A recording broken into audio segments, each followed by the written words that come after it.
Merci pour ton inscription et ta motivation.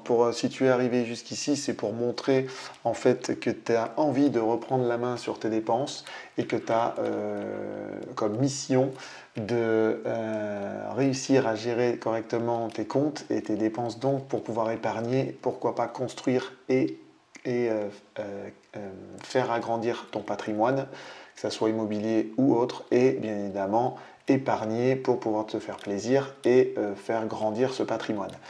Donc je vais te faire une description succincte des onglets du tableau parce que bien évidemment après avoir mis ton adresse mail et cliqué sur le lien qui est juste en dessous de cette vidéo, tu vas aller pouvoir télécharger le fichier en lui-même et il sera accompagné par toutes les vidéos tuto pour pouvoir remplir chaque onglet, en tous les cas pour te présenter plus précisément chaque onglet et comment je vois comment j'ai mis en place moi ma manière pour suivre mes finances, d'accord? Donc la présentation succincte, je l'ai construit étape par étape, ce tableau Excel, bien évidemment, au fur et à mesure de me renseigner et de me former. Le premier onglet, c'est le plus simple, c'est celui où tu vas rentrer tes dépenses mensuelles. Donc en gros, c'est le plus fastidieux de ce fichier, parce qu'après, ça sera que de la mise à jour. Et en fait, le plus compliqué dans la gestion des dépenses, c'est de faire l'état de tes dépenses au départ et de prendre donc tes comptes et de lister toutes tes dépenses. Donc ça, c'est le premier onglet, c'est des dépenses mensuelles où dedans, il y a plusieurs catégories. Alors les dépenses fixes, dépenses variables, les différentes banques. Parce que moi, j'ai pris la technique de dissocier mes domaines de dépenses en fonction des banques. Par exemple, c'est pour ça que j'ai un onglet que je te montrerai après qui s'appelle segmentation, qui permet de visualiser plus vite les virements vers les différents comptes que je fais depuis le compte bancaire principal de cet onglet. Bref, je t'expliquerai tout ça dans un tuto, comme je t'ai dit, dans le tuto que tu trouveras après avoir téléchargé le fichier.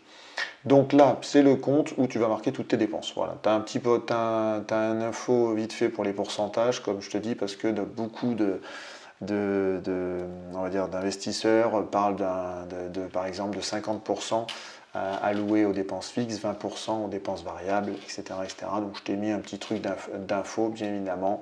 Tu verras dans les vidéos tuto, tout est adaptable et c'est en fonction de chacun et de ses objectifs de chacun, bien évidemment, qu'on définit cette répartition.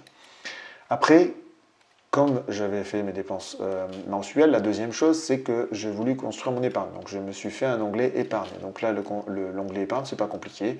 Tu remplis les différentes épargnes, assurance vie, crypto-monnaie, en stacking, enfin bref, les différents moyens d'investir et d'épargner.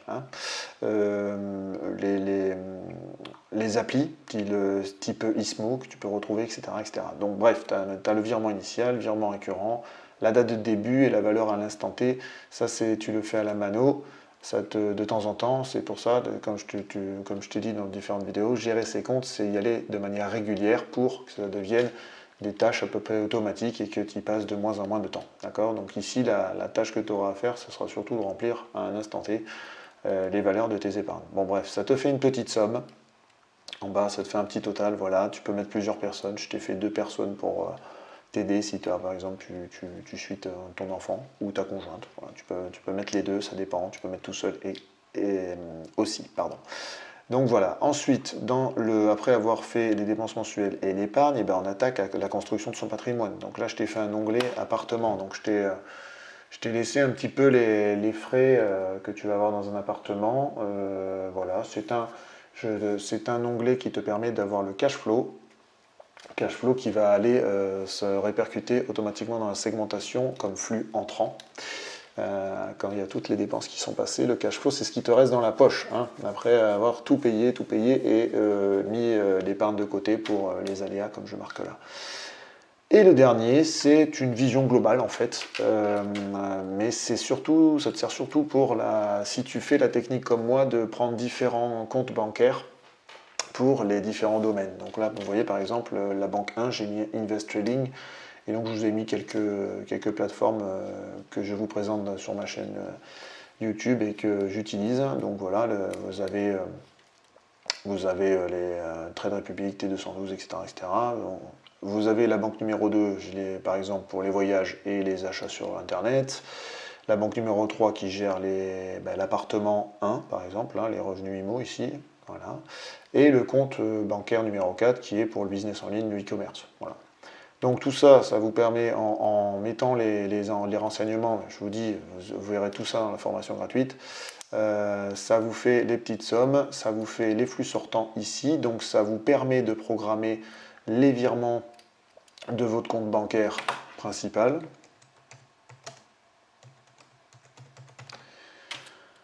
Voilà, bon, caisse d'épargne ou autre, enfin je vais marquer banque principale pour vous, vous mettrez la banque que vous voulez. Et donc là, derrière, ça vous permettra de programmer les virements en automatique, ce qui vous permettra de vous payer en premier lorsque vous touchez votre salaire, par exemple. Ce qui est souvent. Donc là, j'avais mis 2 types d'assurance vie, je vais vous marquer 1 et 2 pour vous différencier les choses. Voilà. Donc après, évidemment, ils ne sont pas dans l'ordre parce que j'ai fait en fonction des carrés. À vous de mettre comme vous voulez, mais bon, ça se fait en automatique. Les flux entrants, comme je vous l'ai dit, c'est votre salaire. Le cash flow IMO, si vous en avez d'autres, il faut rajouter des lignes. Là, par exemple, quand vous aurez un deuxième appartement, vous pourrez mettre un deuxième onglet, ce qui vous fera un cash flow IMO 2, etc., etc., pour construire votre patrimoine. Bon voilà, ça vous permet, en fait, c'est vraiment le tableau qui va vous permettre de créer, surtout à la fin, les virements en automatique dès que vous touchez votre salaire. Voilà, vers les différents comptes bancaires. Mais ça, comme je vous dis, c'est surtout un onglet qui est utile si vous utilisez la technique comme moi d'utiliser plusieurs comptes bancaires, un compte bancaire par domaine d'investissement. Voilà. Donc voilà, c'était une petite présentation succincte. Maintenant, je vous laisse tranquillement aller cliquer sur le lien en dessous pour télécharger ce beau fichier et je vous dis à tout de suite pour le début de la formation, enfin on va dire pour la formation un peu plus précise pour remplir chaque onglet en prenant des exemples, en faisant une étude de cas. Voilà, je vous remercie encore d'avoir participé, d'avoir cliqué et de vous être inscrit. Merci de me suivre et à tout de suite. Ciao, ciao.